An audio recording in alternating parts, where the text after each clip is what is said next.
Are you someone who's been battling trauma, anxiety, depression, everyday stress, or even addiction, and found things like talk therapy or medication to not fully work?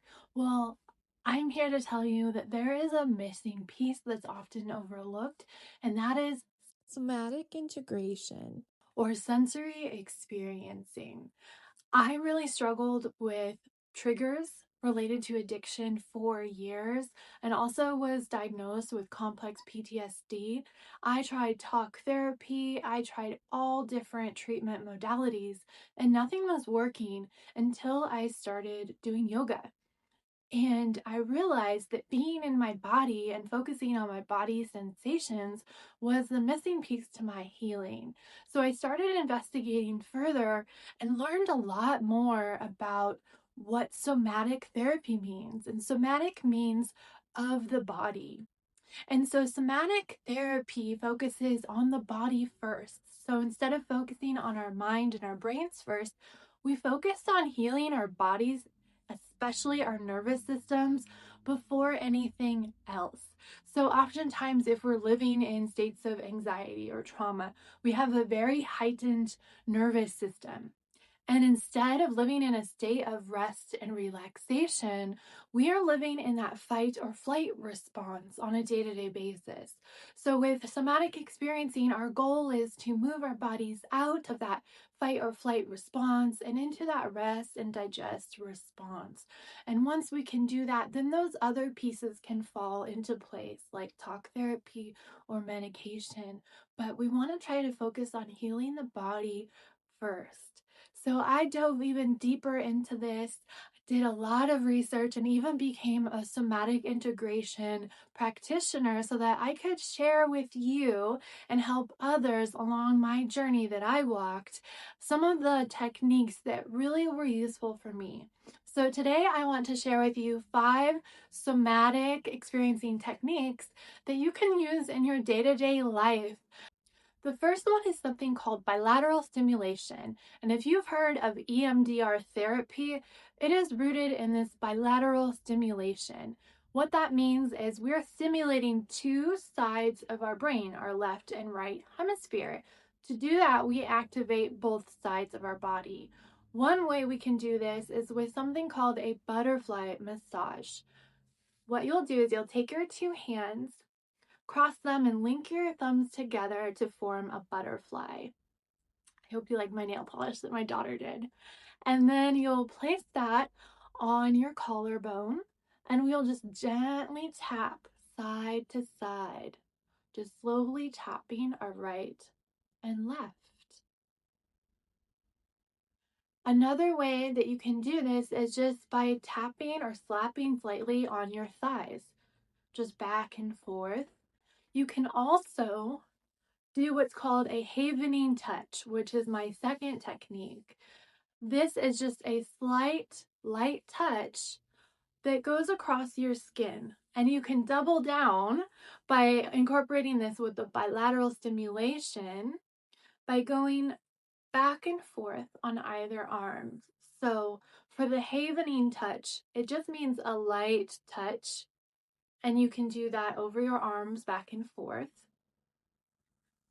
Some people like to do that across their face. You can do it lightly across your cheeks, across your forehead.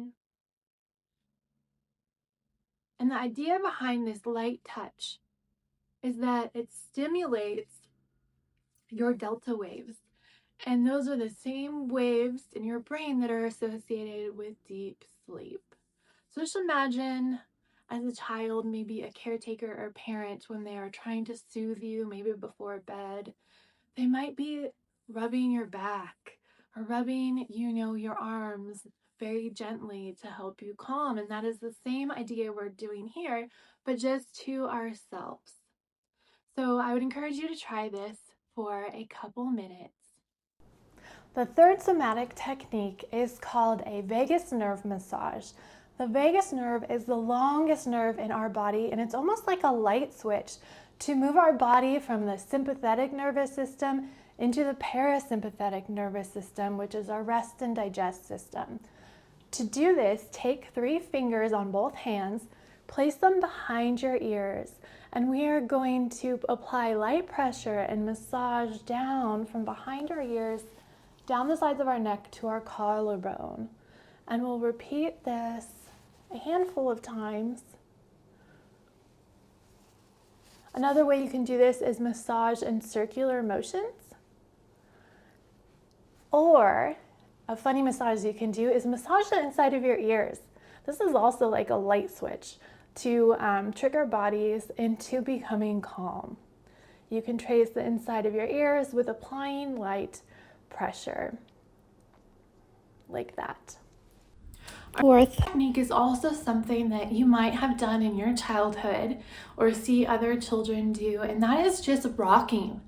You can do this sitting in a chair or even on the ground. Wherever you are, you can just sit and rock back and forth. Some people will like to, grasp either arm, and we're just rocking back and forth, or if you prefer, side to side. And the idea is to just repeat this very slow movement. So it's a slow pattern of movement, either back and forth or side to side. When we're moving slowly, it tricks our brain into thinking that it's okay to slow down. And the final somatic technique is something called a salamander gaze. To do this, you're going to interlock your hands behind your head, and you will keep your head steady facing forward.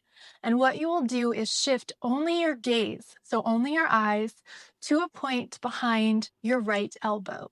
Then you will hold that gaze for 30 seconds. So you'll look at a point right beyond your right elbow for 30 seconds.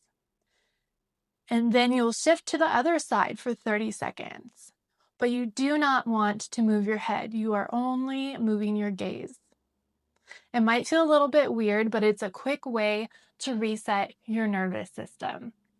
Another tool that I find really helpful that also falls into somatic experiencing is breath work. And there are all kinds of breath work patterns you can use to calm your body. I've created a few videos that include breath work, and some include meditations as well. I will link those below because there are specific patterns of breath work that you can use. And what I mean by breath work is controlling your breath. So you'll breathe in for a certain amount of time, sometimes hold your breath for a certain amount of time, breathe out for a certain amount of time. So I encourage you to watch those as well. And I want you to know that Rise to Recover, which I have found it is here for you, whether you're experiencing anxiety, trauma, or addiction, or any other mental health or stress-related disorders or challenges.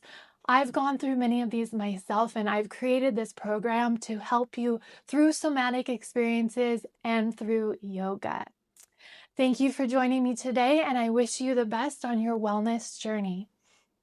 Bye.